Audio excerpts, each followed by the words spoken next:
Hace más de 2500 años, en algún lugar de la Asia Central, vivió un hombre llamado Zoroastro, fundador de una de las primeras religiones monoteístas de la historia. Un hombre que enseñó que el bien y el mal eran fuerzas cósmicas reales, que la verdad era sagrada y que la humanidad tenía una misión en el universo. Y entonces Friedrich Nietzsche, más de 2 milenios después, tomó el nombre de ese profeta, lo convirtió en personaje literario y lo usó para desmantelar exactamente las ideas que el Zaratustra real había fundado: la moral absoluta, la verdad divina, el bien y el mal como categorías eternas. Nietzsche eligió al fundador de esas ideas para ser quien las destruyera. ¿Por qué ese nombre? ¿Qué estaba diciendo Nietzsche con esa elección? Y sobre todo, ¿qué tiene que decirte a ti ese personaje que bajó de una montaña hace 140 años?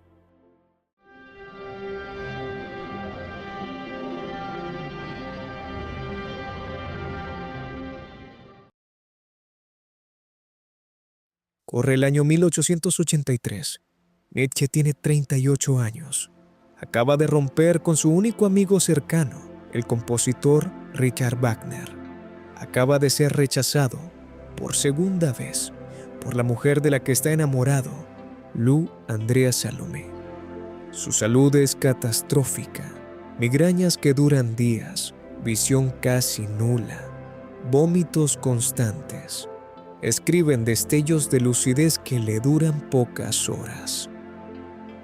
Y en ese estado, solo, enfermo, al límite, escribe en 10 días la primera parte de su obra más ambiciosa. Así habló Zaratustra. 10 días. Él mismo lo describió como algo que no escribió, sino que recibió, como si el libro lo hubiera atravesado. Le llamó su regalo más grande y también su maldición. Hay algo profundamente humano en esto. Los grandes proyectos creativos muchas veces nacen en los peores momentos. No porque el sufrimiento sea romántico, no lo es, sino porque cuando todo lo externo falla, queda solo lo que tienes adentro. Nietzsche no tenía casi nada, y de ese casi nada salió Zaratustra. El Zaratustra histórico fue, según Nietzsche, el primer pensador en poner el bien y el mal en el centro del universo, en hacerlos la fuerza más importante de la existencia. Y por eso, decía Nietzsche, era justo que fuera él quien corrigiera ese error, que el creador de la moral fuera quien la superara. Era una deuda histórica, una reparación filosófica a través de la ficción. Así habló Zaratustra no es un libro de filosofía en el sentido convencional. No tiene argumentos numerados, no hay silogismos, no hay pie de página. Es un poema en prosa, una especie de evangelio laico, escrito con la cadencia de los profetas bíblicos, pero con el contenido opuesto. Nietzsche lo sabía. Lo escribió así a propósito. Quería que la forma misma fuera la provocación. La historia es simple y monumental al mismo tiempo. Zaratustra ha pasado 10 años solo en una cueva en la montaña, meditando. A los 40 años decide bajar a la gente, a los mercados, a enseñar lo que aprendió en el silencio, y lo primero que encuentra es que nadie entiende lo que dice. Nadie está listo. En la primera escena pública de Zaratustra, en el mercado, está actuando un equilibrista, un funámbulo que camina sobre una cuerda entre dos torres.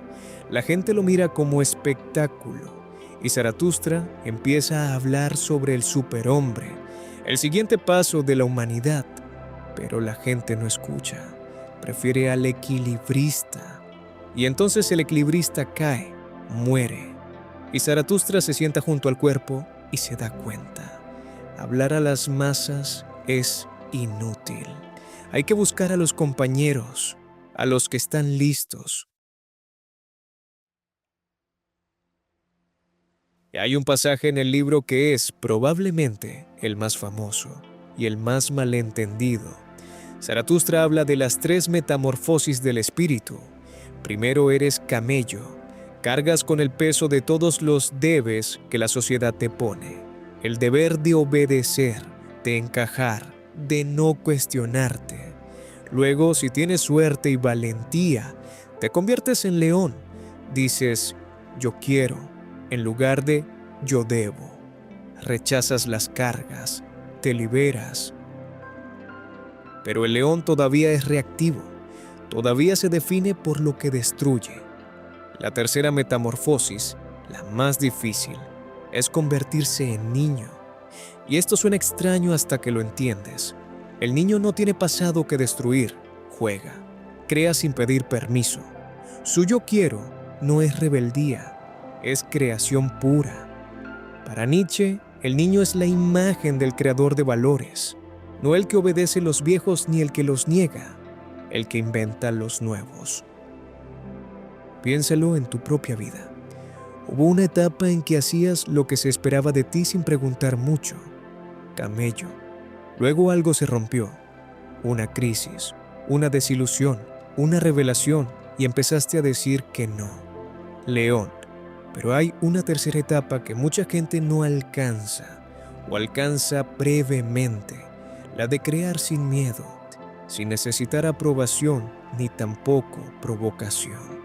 Esa es la del niño. Y Nietzsche dice que el camino completo siempre tiene que pasar por las tres. Zaratustra dice lo que yo no podría decir como Nietzsche. Hay ideas que solo funcionan en la boca de un personaje. Ideas que, si las firma un hombre del siglo XIX con nombre y apellido, suenan como opiniones. Pero en la boca de un profeta que baja de una montaña, suenan como destino. Nietzsche planeó 5 partes para el Zaratustra. Solo escribió 4. La quinta nunca llegó. Algunos fragmentos dispersos, algunas notas, pero el libro completo, tal como lo imaginó, no existe. Parte de lo que hace tan fascinante al Zaratustra es que está en cierta medida incompleto, como si el propio Nietzsche no hubiera podido alcanzar el final de su propio personaje. Decía que después de escribir el Zaratustra, ya no podía hablar de otra cosa, que el libro lo había consumido. Los últimos años de su vida lúcida, antes del colapso mental de 1889, los pasó intentando explicar y expandir lo que Zaratustra había dicho. El personaje había crecido más que el autor. Entonces, ¿quién es Zaratustra? Es el personaje que Nietzsche necesitaba para decir lo que ningún filósofo moderno se había atrevido a decir sin disfraz: que los valores que heredamos no son eternos, que la moral que obedecemos sin cuestionarla puede ser una forma de cobardía, que el ser humano no es el punto final de la evolución, ni biológica ni espiritual, sino un puente hacia algo que todavía no tiene nombre.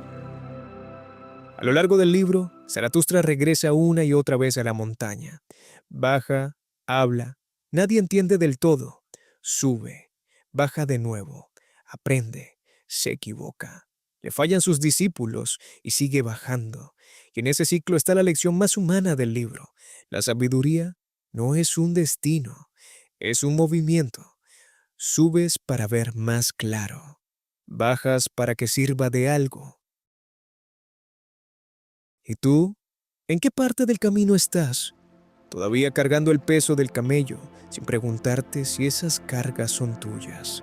En la furia del león, destruyendo sin saber todavía qué quieres construir.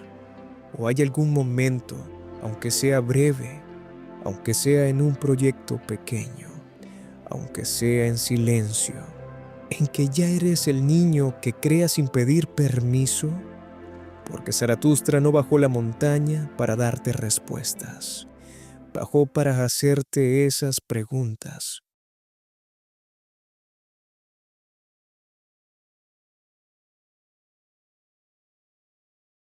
En el video anterior hablamos de la muerte de Dios y del nihilismo. En este conociste a Zaratustra.